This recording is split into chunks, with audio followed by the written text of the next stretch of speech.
Welcome to Lesson 1 in My Size Unit 24, What's Consistent About Matter. In this lesson, students will answer the question, what are the states of matter? Students will define and model the properties of solids, liquids, and gases throughout this lesson. You'll start the unit by framing the unit. You'll tell students that this unit is all about matter, the properties of matter, and the changes that matter undergoes. In the design challenge of this unit, students will answer the question, how do we use physical and chemical changes to prepare delicious food? In the engage portion of this lesson, you'll introduce students to the anchoring phenomenon. For this unit, the anchoring phenomenon is making a cake. You will show students images of a cake being made, and you're going to ask students to describe the substances before and after a cake was baked. You can ask students, what questions do you have about the ingredients of a cake when they are baked? What must happen in order for the cake to be finished cooking? You'll then ask the class, what is matter? Has anyone heard of that word before? Then have students get out the student journal page, is it matter? Have students work on the probe. Once students are finished, ask them questions about what examples they chose as matter and which ones they didn't think were matter. Challenge students to provide evidence for their answers. At the end of the engage section, you'll tell students, in science, the word matter has a very special meaning. In this unit, we're going to learn all about the world around us and how matter makes up everything. In the explore portion of this lesson, you'll need to get the sets of matter cards found in the MySci kit. Put students into groups of 6 and ask them, in which ways would you classify matter into groups? Explain to the class that the cards show different types of matter and give them time to group these cards in whatever way they really want to. They can determine their own categories. Some students might classify them as solid, liquids, and gases. Others might do things like are found in nature versus things that are man-made. Have groups share out their ideas. At this point, there are really no wrong answers. Just look for students to have good justification as to the groups they chose. In the explain portion of this lesson, you'll have a discussion with students about the common states of matter, including solids, liquids, and gases. Explain that this is one way to categorize matter. You'll next get the states of matter books found in the MySci kit. There should be 2 books on solids, 2 books on liquids, and 2 books on gases. Divide students into groups of 6 and give each group one of the books. Give each group a large piece of paper and have them create a Freyer model for the state of matter that they're reading about. You can find an example of the Freyer models in the teacher pages. After completion, allow groups to visit other groups' work, and then have them get out the states of matter graphic organizer and their probe from earlier in this lesson. You'll show students a video about matter, and then you'll have groups go back and reflect on their probe and where they classified things as matter or not matter.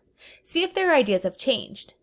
Then have them come up with, as a group, with a definition for matter. They should write their definition on the states of matter graphic organizer.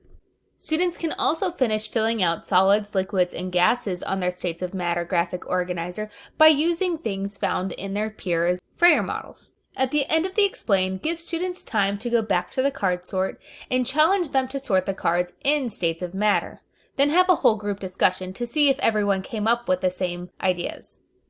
After debriefing the card sort, have students get out student journal page states of matter chart. Have students list the items from their card sort in the row marked examples from matter cards. Students will finish the rest of this journal page in the elaborate portion of this lesson. You will need the balloons, the cube, the cups, and the syringe found in the MySci kit for the elaborate portion of this lesson. You'll use the syringe to have students explore the properties of the different states of matter. You'll first have students use the syringe to blow up the balloon. Ask students about how this balloon can blow up and how this might provide evidence that there's materials inside the syringe even though we can't see them.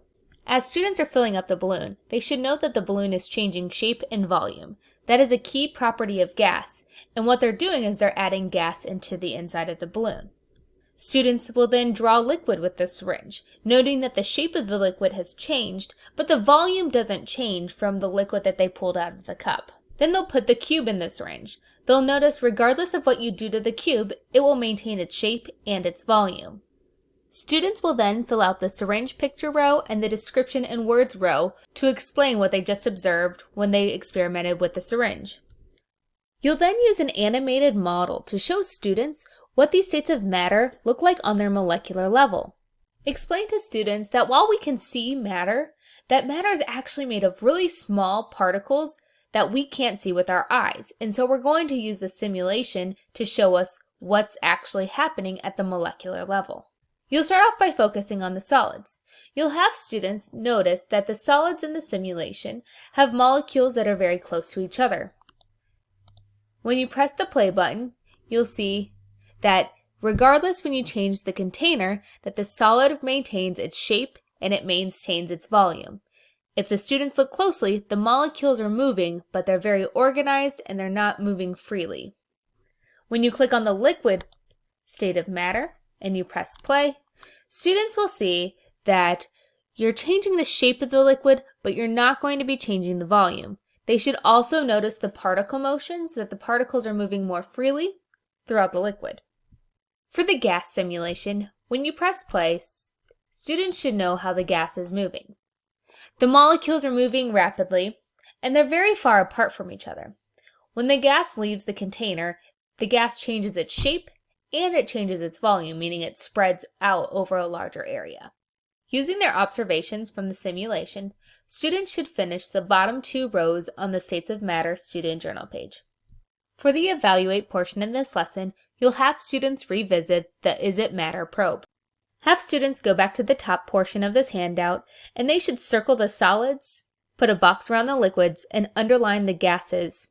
They should then answer the evaluate question on the bottom of the page. By the end of this lesson, students will have identified the different states of matter, and they've used a model to explain that matter is made of particles too small to be seen.